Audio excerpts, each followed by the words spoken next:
G'day, Andy from the Rain Grain here. Today we have a demo of the Salford I-Series 2100 model, which is a new machine for Australia. Thanks to MJM Equipment for bringing it out. It's very exciting to have Salford here in Australia. Thought I'd just go into one or two things before I start. All of my thoughts and whatever as we go through the videos may change as the videos go on. So just make sure you stick around to the conclusion at the end. I know a lot more now than I did when I started the video, so you know, some of my ideas and some of my ideas and what I was doing wasn't quite right. The conclusion's about 10 minutes long in the end, so if you're thinking about buying one of these machines, make sure you go and watch that, or at least watch the whole thing and then watch that at the end. Anyway, thanks very much for MJM for bringing the machine out, really appreciate it, and thanks to Salford. Enjoy the video.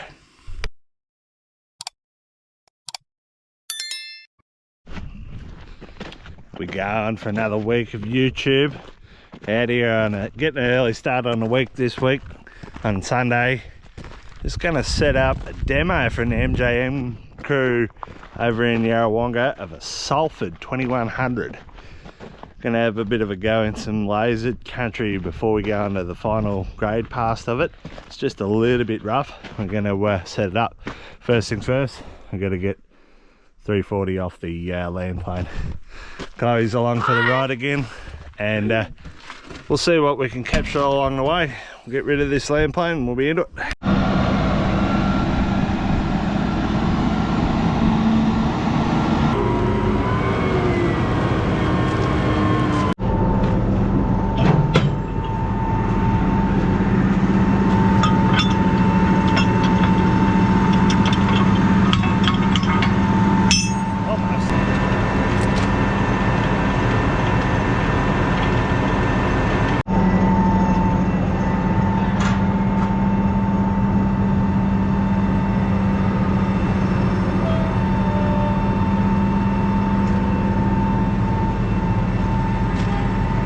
Super duper wide 16 footy.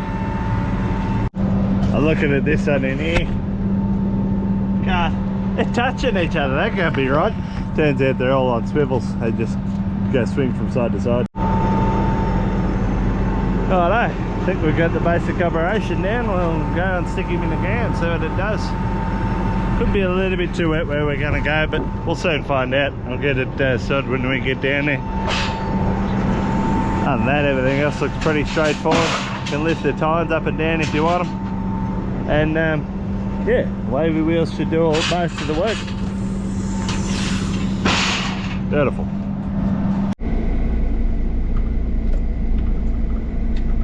Camera and jump in if you like. Got her out here down in the paddock. Looks plenty dry enough to have a crack with it anyway. I think I got some transport locks on here and then take off. Oh my gosh. Push down hard. Snappy. Definitely a little person's job. Not a big person's job like me. Hello, we've got her in the paddock. It's got basket rollers on the back, so I'm a little bit nervous. It could be a bit too cheesy underneath this. This ground is what we call grey clay, which is about the most cheesy of all the clays. Anyway, we'll dive in and see what she does.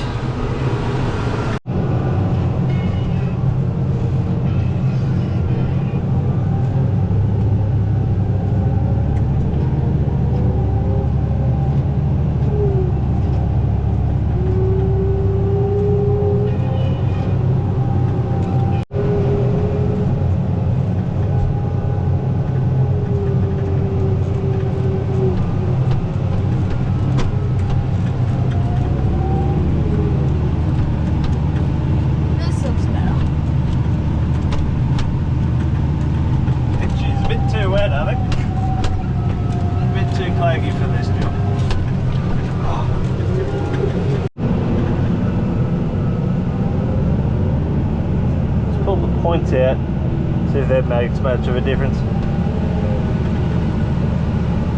And to get out, have a look and see how deep it's running here, but there's a fair bit of mud coming off them wheels, which I'm not overly impressed with. Might be just a bit too wet here, I think. Soon know though. From a few Larson Farms videos, you're supposed to dry pretty quick with it, so we can do that. I don't really want to clog up them basket rollers though, because it's always a nightmare to clean them out. Stop and have a bit of a look here, eh? Those wheels are getting clogged up real bad. So we are in a fair way here. We might just have to lift him up a bit, I think. Yeah, that's why we're here. You can see it's already starting to clag up a bit. I'll come back out and have another bit of a go. I think I'll lift him up a bit. This little goldie looking lever for the height, I think.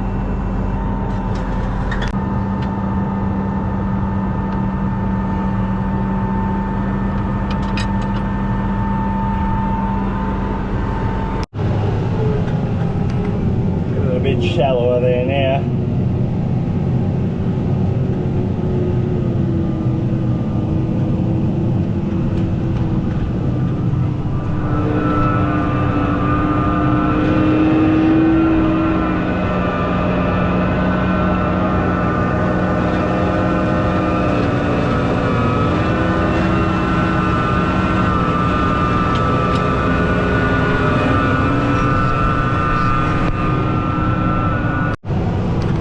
What I'm really looking to try and do is just knock the clods around a little bit, try and fine them up before we final grade this paddock.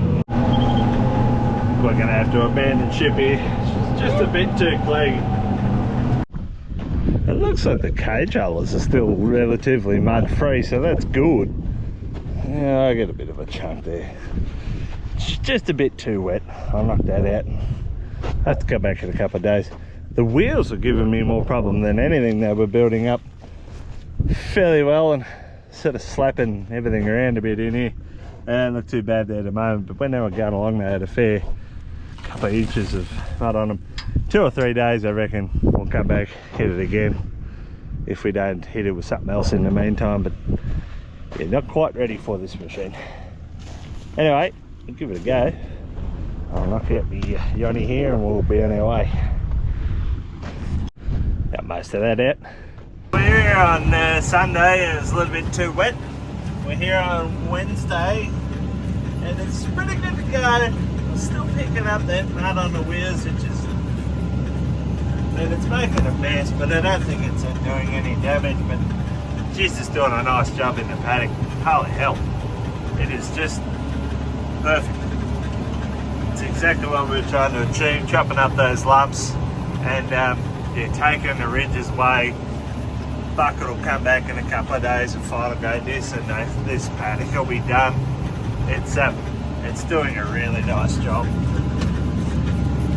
This is sort of the Salford spread butter, I think. Is this it's sort of that fining up and preparing a seed bed for more of a corn crop, but for this job it is just perfect. Look, she is coming up beautiful now. This is the perfect tool for this job. I don't think I've ever seen anybody. Well, let's put it this way: if you put a seeder into that, you would not be complaining about anything. I don't think. She's a perfect bed, which is exactly what this thing's for. As I said, it's made for you know, spring tillage or winter tillage, whatever they call it in the States, and then cut through behind it with the corn planter, and that's like perfect right there for that. This is pretty grey country, pretty grey soil, and it's coming up really nice. I'm pretty happy with how it's going actually. Just tying with the points up versus points down. It's all on a 2 remote. Uses a lot more horsepower just to do you know, a job that may not need doing in here. So I've lifted them up. I'm going to do a side-by-side comparison. I'll jump out and have a look at the difference in job if there is any. It is handy having it on the number 2 remote, because just lift it up and put it back down whenever you need. Only just really tickling it in there. It wouldn't be more than 2 inches deep, which is fine because it's sort of, the job it's doing is really just trying to knock around the clods here. I can see a difference definitely with the tines down there. It definitely does a better job. This is tines down here. You can just tell it's just flattened it better than what this one over here has. So yeah, tines down definitely worth the extra time, and I reckon I might just go down just a little bit. That's the original run where I haven't worked yet. Tines up, and then tines down. It says drying out a bit quicker too. Yeah, I definitely think tines is a better option, even though it uses a bit more power. But it's probably just filling in the spots where the wave wheels aren't quite getting. So yeah, we'll do that, and I might just go down a touch, I think. Let it go in a little bit deeper anyway.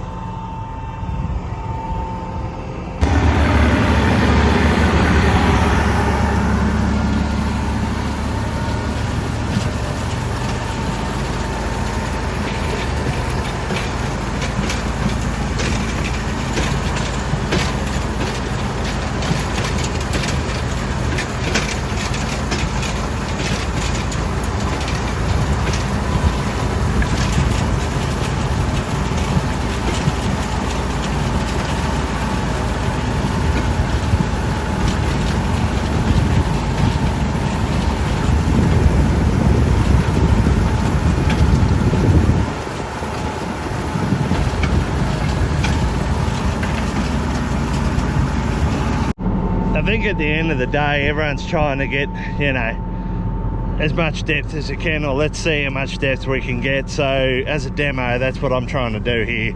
See how deep it goes, see what kind of job it does deep, not in nice light fluffy stuff, which is what I was working with before. So that's what I'm doing here.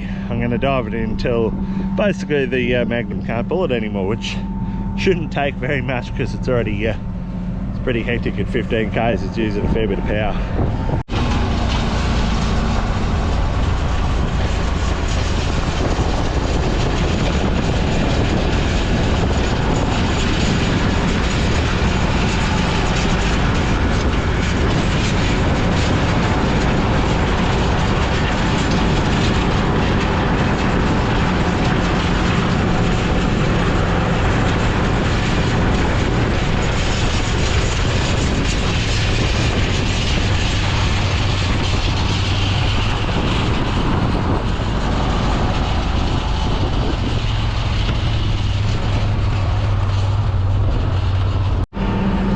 Having a look at it in some sort of more just pasture style.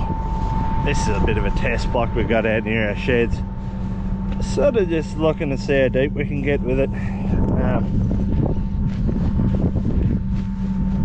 Where those tines are, it's reasonably deep, probably 3 or 4 inches.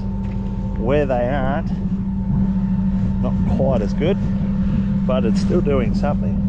I'm just going to drop it in a little bit deeper here and see what it does. We're not quite at 100% power in this 340 Magnum, so we might get a bit more, but you can see the tines are fair way in. Wave wheels are a little way in. I'll go a bit deeper, see what we can find. So we're running it basically as deep as it can go in this particular ground. It just will not sink in anymore. I'm going to go into a stubble and have a bit of a go, but at this stage, that's as deep as I go. You see my tyres on it spinning there. I'll have a bit of a look and see exactly how deep that is now. This is after 40 mils of rain last week, so you know it's atypical, typical, depending what you really want to do and the job you're doing. If you're anything like us, sometimes it's raining and you really want to do the job, sometimes it's dry and you really want to do the job. So this is after 40 mils of rain. We haven't had any rain before that, so it's, yeah, it is what it is. I'll just stop and have a bit of a look and see exactly how deep we are getting there now. That is a fair way in, looking at those wave wheels. I'll have a look. Those wave wheels are at least a good couple of inches in there now. see the tines are in there fairway. I mean, is it doing as good a job as the speed tiller? Maybe. Is it as deep as a speed tiller? Maybe. But that being said, if you added a little bit more weight to the bar, like I see, they've already got a few weights on here. There and there and there and there. There's a few weights on here. It's not a very wide machine, but you know, a bit bigger machine, 30, 40, you're going to have more steel there. It's probably going to get in a bit harder. Yeah, anyway, I'll just have a bit of a look on the ground here and see how deep it got. You see it's still pretty dry, like, and that's getting in a fair way. Let's see if we can have a bit of a scratch here. So where the tines are, they really are getting in there. That's, you know, a good 4 or 5 inches, I suppose, where the tines are, and in between it's sort of shattering it and doing a pretty good job. Like, there's no tine there, and that's the depth of the wave wheel, so that's probably, what do you call that, 3 inches, I suppose, and that's not bad in virgin country. But you know, if you're trying to get in deep, then there's a few other options here. You can go for bigger tines. I've got the knife point tines on here at the moment. You could go for a bigger tine. That may do the job a bit better. Yeah, just to ensure, like, if you're trying to go 5 inches, 6 inches deep, you're gonna have a fair bit of moisture there, I think. Have a look at these wheels here. Look, there's a fair bit of depth there, and I'm trying to hit that at speed. I really should be hitting that at 15 k's to get the proper job. It's all a bit. It's a bit of an unknown. I think you could get it in deeper if you pushed it, for sure. But just a matter of it, like, if you want this to be a one machine, does everything. It's almost there, almost. A big offset plough, probably going to get a bit more till, probably a bit deeper, but again, it really depends on what job you're looking to do as well. Like, a lot of our jobs aren't trying to dig to the, you know, as deep as possible. They're, you know, sometimes you're ripping deep, but the rest of the time, a lot of it's fining up, making a nice bed, you know, chopping up big yonnies that you've dug up for whatever reason. With our strip till is a bit of a thing for that. Like, yeah, I think this horse is for courses, and maybe this isn't for digging 5 inches deep. Like, they say they should go 5 inches deep, so I think in the perfect scenario with these tines and whatever, you could definitely get 5 inches deep. Whether it's going to do it on a dry old paddock that's been sitting there all summer, probably not without a lot of effort. So that's my thoughts on it so far. I'll go and put it in this Canola stubble over here and see what it does in sort of heavy trash, and see what it does. See what it does just to the overall result, and see how far we can get in with it in that as well, because it's been cropped continuously for forever. It should be reasonably loose and soft. I'll have a go. We're in the Canola here now, and it is working a lot harder and a lot deeper as well. This has been, as I said, continuously cropped. That other piece I was in had not been cropped at all forever, so I'm looking at two different situations here. I can see the height, and you can see on the little goldie looking marker down there, the height is a little bit lower already, plus it's bringing up all the stuff. It's handling the Canola stubble like this. It's not even there, which I sort of expected still to go through corn stubble. I'll go and whack it in some corn stubble in a minute, but we'll just stop and have a look at the depth of this. This looks a lot more like it's going to be that 4 to 5 inches, I think. Yeah, it's really a fair way down there now. Have a look here. That's almost to the top of the wave. So you're talking that deep. See that? About that deep. So there's at least 3 or 4 inches there, I'm going to say. 4. And look at the bloody job it's doing out the back here. Holy hell. There is not a machine on the market, well, there probably is, but there's not a machine I've seen that can leave this good a job behind. Like, it is just immaculate. That is soft as hell under my feet. Let's have a dig. And this is, look at that. At least 4 inches there, and it's half shattered out in between now too. Good till for at least 4 inches. That's a lot better job. That other stuff's, you see there's a bit of a bone there, but most of it's shattered out. Look at that. Very good. That's incredible. I'll go and chuck it in the corn, see how it handles a big trash load that should handle it easy. That's the sort of the beauty of these wave wheels going side to side. You couldn't get a block in there if you tried, whether it be dirt or trash. So I'm really liking this machine. I think it is. I think it very much could become part of our operation. I really do. It's just going to end up being about 90% of what you're looking for. You're looking for something to fine up, you're looking for something to make a level bed afterwards, something you can lift the trash, the rollers up onto if it's fairly wet. Like, this would just be a weapon in the wet. Like, lift them out of the way. You can get an option for hydraulic lift on those. I think that'd be a simple case. And I wouldn't mind betting these can actually just be pinned up as well, but if you've got a big machine, you might look at the hydraulic option for lifting up the cage rollers at the back. But and then you've still got the harrows here, so it's still doing the job. And you'll be deep. You won't be getting any blocks. Yeah, I'm almost convinced myself to buy one, to be honest.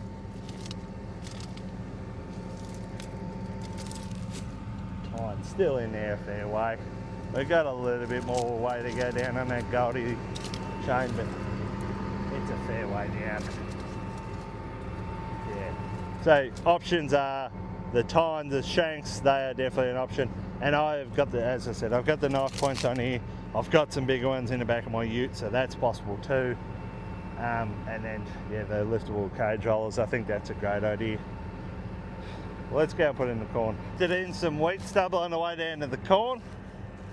Same depth, everything looks pretty good there. A little bit of build up in the harrows, but seems to be sorting itself out. And I think I could adjust the pitch on them harrows if you're a little bit worried about that, which you probably would be a bit worried about that. So it's on, what aggressiveness are we on there on the harrows? Yeah, it's on middle aggressiveness there now. So you could just flatten them out to get rid of a bit of that problem. And it's incorporating it really well. This is sort of its bread and butter, is this incorporation of stubble. If you're, if you're trying to achieve that, then it's well and truly getting a good job on that.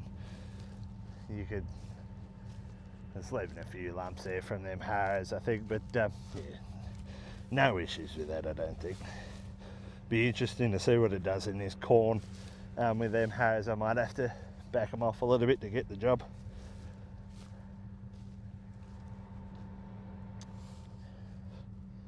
Pretty good, really. So we're in the corn here. It's trying to get to 15 k's. Fair bit of moisture underneath there because it's been in corn. We're literally harvesting this as I work here. It's getting through that. We'll go and have a look down the back here in a second. It's about as deep as it was in that other job. Using every bit of horsepower I've got here. I'll just stop a second. See if we can get a bit more speed and action here now. Just getting our 15 k's there now. How deep are we? It's about as deep as it was in the canola and the wheat stubble.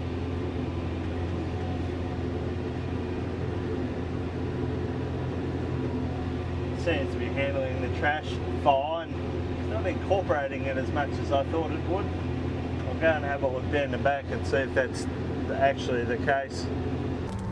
So we're looking about the same depth again, maybe a little bit deeper. There we go. Yeah, probably a little bit deeper. It's surprisingly dry there. There's a little bit of mud on the wheels though, so it's got to be wet enough. Still getting a bit of bunching in the harrows. That's fine.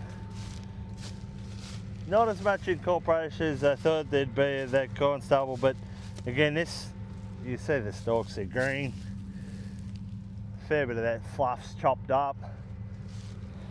This is not typically what I would use this machine for. Generally we just burn this, so burn first, then maybe do a pass of this. So yeah, look, let's have a look how deep we are. Yeah, that's pretty bloody hard underneath. It's getting in there, but that's pretty solid. Bit harder to gauge the height.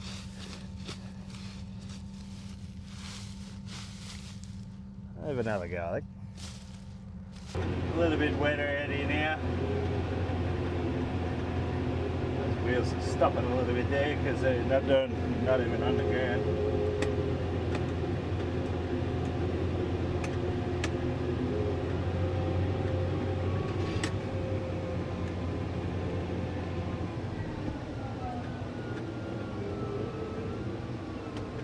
That was a bit of a blockage here. I'll have to kick that one out. I reckon that's probably, I just need to take the aggressiveness off those tines a little bit, and that should fix that. I'll do that. We've got that blockage out. Just gonna take off those tines and have another go, see if we get another blockage. I'll put my points back down. Handy for getting rid of a blockage. Just lift your points up, get them out of the way, and I reversed up and a fair bit of it come out, so not hard to unblock either, so that's good. I mean, this is wet underneath in heavy corn stubble. I'd expect a few blocks. Let's see what happens with the tines and a less aggressive setting. Out here now in the corn stubble, just trying to see if I can get it to block again. Now I've taken the aggressiveness off those tines, and it's not blocking so far. I'll go and have a look at it again at the back, what it's doing. What's the depth? Depth is a little higher than I'd like, but this is not typically a job I would do, so really just doing this one for the review. But I come down here to look to see how much stubble it could handle, and it's going okay so far, which, as I said, this corn stubble is about as thick as it gets, so for us, and it's handling it now quite well. Go and have a look. Edges now, a little bit dragging on the tines, but I think that's not going to be a problem for anyone, I don't think. Let's have a look at depth again.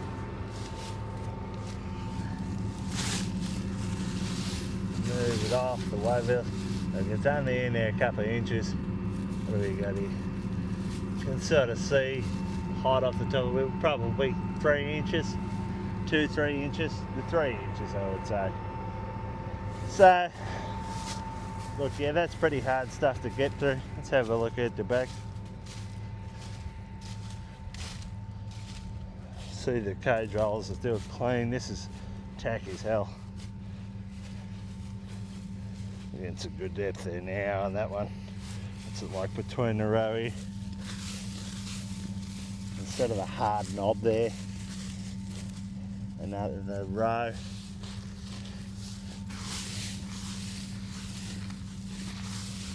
There's certainly a few inches of till there. It's certainly wet enough under there too, so interesting little comparison in the canola and the wheat. Was definitely getting down deeper, but yeah, interesting enough. Interesting little comparison all around. It's good to know that you can't bloody block this at all. Like, I don't think there's any way you can block that. This is the greyest, stickiest, shittiest clay mixed with the heaviest stubble load you could ever see. Doesn't get much harder than that for a machine and what we're trying to do. But there's a depth there, not as good as it was, so take that with what you will, you know. Hard to tell where I've been and where I haven't. Like, you come over here where I haven't been, you can see it is bloody solidly dry on top where it hasn't touched, and that's all wet as hell. So yeah, it's trying to get through that hard layer. This is pretty hard even though it is moist. Yeah. Okay, so I thought I'd do a bit of a conclusion, and I've got my phone here with a few notes on it just so I don't miss anything. First thing I'll say is thanks again to MJM Equipment for giving us this demo, this 2100 I series.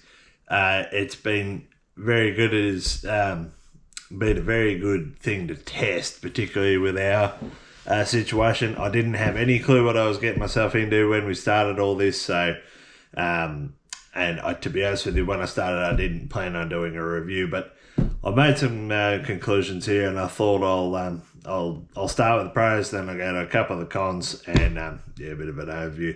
So first things first, incorporation just going to be awesome for canola and wheat stubble if that's something you're looking to do. Canola, wheat stubble. The corn wasn't quite as good as I'd hoped. In this case, they make a more aggressive version, which is a 4100, I believe, and a 4200 that has a couple of curved discs on the front. I think that might be what we're really looking for corn incorporation. Second thing, speed at an acre per hour, it is just unmatched. You're doing 15 Ks at 16 feet, but if I'm buying one of these, I'm buying one at 30, 40, 50, 60 foot wide. You would make a lot more sense for our operation with a 600 quad track or a 700 quad track in the future. So 50 foot wide, 15 Ks, you're going to just smash across some ground, and I'll go into that a little bit more. Independent swivels on the ground is just awesome. You cannot block the thing for that reason. So that's a really good, that was something we don't see too much with a regular speed tiller is actually something that can work in all conditions, whether it's wet, dry, whatever. It will handle that, and will handle the stubble you've got with the wet ground. So I don't think you really, if you got it set up right, I don't think you could block it. So that's a great thing. Independent ground height for all of the wave wheels. They're all on a separate spring. So again, compared to a speed tiller, which is what we're probably comparing it against, if you're going over spray ruts or bog ruts or whatever, you're going to get even tillage across the whole of the whole machine from start to finish. Another good thing was turning in the ground. You could turn with it in the ground. Didn't really matter because your wave wheels just went left or right. No issues there. No, not too much side pressure on the tines either. So yeah, that's really good. That's a bit of a problem for us. Generally, not so much problem for a speed tiller though as well. The small cage rollers were awesome. They're doing a lot of revs, probably bearing issues in the future. Bearings, speed, dirt don't usually mix, but I don't think they'd be very hard to change out. But the speed was awesome because it really kept them clean, and it really sort of was aggressive on those baskets at the back of them cage rollers. So happy there with the tines. If you don't want the baskets, you can just lift them up out of the way with a hydraulic option. Not sure on a manual option. Hopefully you can do that. I never tried that. So yeah, I think that is a game changer. If we were to buy one, we would definitely get the hydraulic option to lift them out of the way, which basically means you could take it anywhere that you could. If you could pull it with a tractor, I don't think it would matter how wet it was. You could really get in there, because you're doing so many acres per hour. Like, I'm wondering whether this machine's more of a get in there when it's really wet, get the job done quick. What we're usually trying to till up, it usually takes a while, and then if you try to use a speed tiller, well, then you're going out there after the time that you really want to get into it, just because that's where your cage roller's blocking up and all that sort of stuff. If you could get in there when it's a bit wetter and really get in there and really fine it up with them wave wheels, I think it's going to do a much, much better job. And going into that, my next point was finish. You can't beat it. It was perfect from start to finish. I've never seen a finish come off a speed tiller, a plough, whatever tillage machine you're talking about, like what come off this. So 10 points for that. The build looks quite strong, and it needs to be for Australian conditions, but I didn't see any issues there. There's a couple of hydraulic lines in front of the wheels, which I'll go into in a second as a bit of a con. They could be routed a little bit better because the yonnies, or the mud that was on my wheels, was flicking them pretty bad. It wouldn't be very hard to fix that. Easy to set up, easy to change height, easy to understand. Everything's quite well labelled on the machine when you're hooking it up. I didn't have anyone there to tell me how to do it. I just hooked it up and went for it, and had no issues. And having the liftable tines again for that wetter going, if you want to get into it when after a big rain or something, you get into it earlier. Having them being able to lift out of the way when you don't need them, or if you don't need them, awesome. And again, hydraulic tines, you can just set a trip pressure on them, so they can. If you're in tougher ground, you can up the trip pressure. If you're in lighter ground, where you just back them off, there's a pressure gauge for that. So that was a lot of the pros. Now, if you look at my main con was it's rated to go to 5 inches. I'm not sure if the conditions we've got are suited to go to 5 inches. American conditions, Canadian conditions, probably a little bit different to ours, and that's probably where they're rating their 5 inches too. But again, the 4100 and I think the 4200 of the models have a C, or like a curved disc on the front. That would I think that would be the next level of aggressiveness, and I think it would be the level of aggressiveness you'd need to go directly into a corn stubble. Just reading the brochure that's sitting here behind me, that certainly seems to be the way we go. I'm talking to Mick from MGM Equipment a fair bit this week, and he mentioned all this to me. Again, he didn't, he's in the same boat as we are a little bit. He's just trying to, bring them into the country and have a go with them and see what they're like, do some testing and all that sort of stuff. In the future, he may look at the 41 or the 4200 and bring that in, and I'd love to see a demo of that, or at least I'd love to see the results compared to the 2100 for that reason. So yeah, look, it's not a chisel plough at this stage, but 41, 4200 maybe a little bit more aggressive, and that may be what we're really looking for in this country. Again, you don't really get a full turnover of your soil.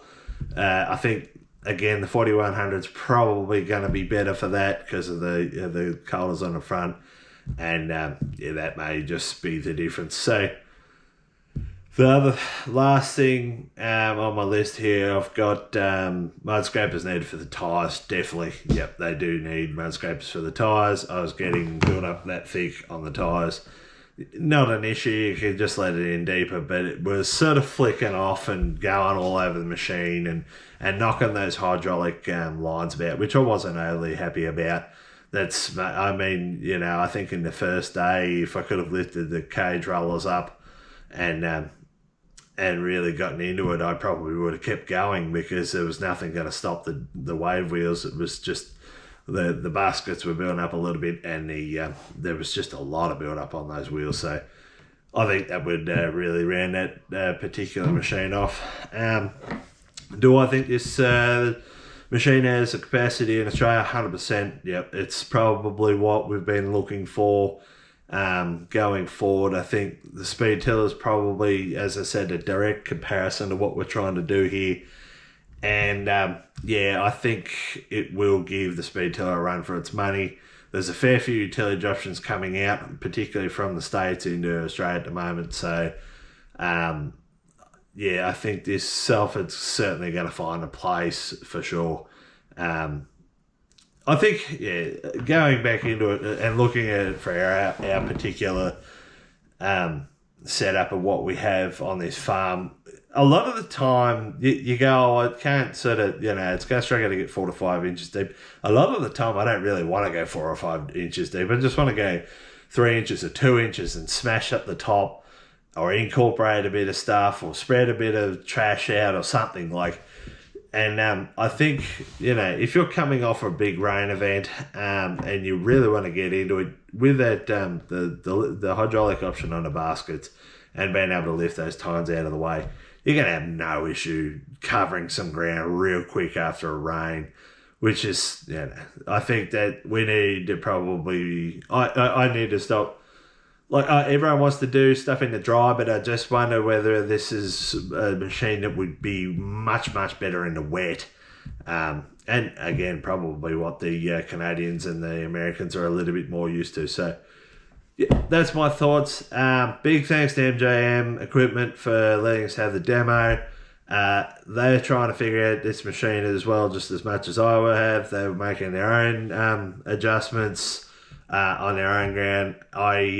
They didn't really get involved with me too much, other than to come and make sure everything was going fine, which was good. Had plenty of time to discuss a few options with Mick from NJM, and it was all very above board. Thanks very much for bringing it out. I appreciate that wholeheartedly. And Salford, I think you've definitely got a market in Australia. Just a matter of getting the right machine in the right spot. And I'm really impressed with the widths that are optional there, and the speeds that we can go and the ground we can cover. I think that will it will shake up the tillage market a little bit in Australia. Hopefully, hopefully we can get some more tests out there from other operators and a few more reviews, and we will soon get a few of them on the ground and running around, I reckon. Anyway, thanks again. Thanks, Salford. Thanks, MJM Equipment. And we will see you on the next video. Cheers.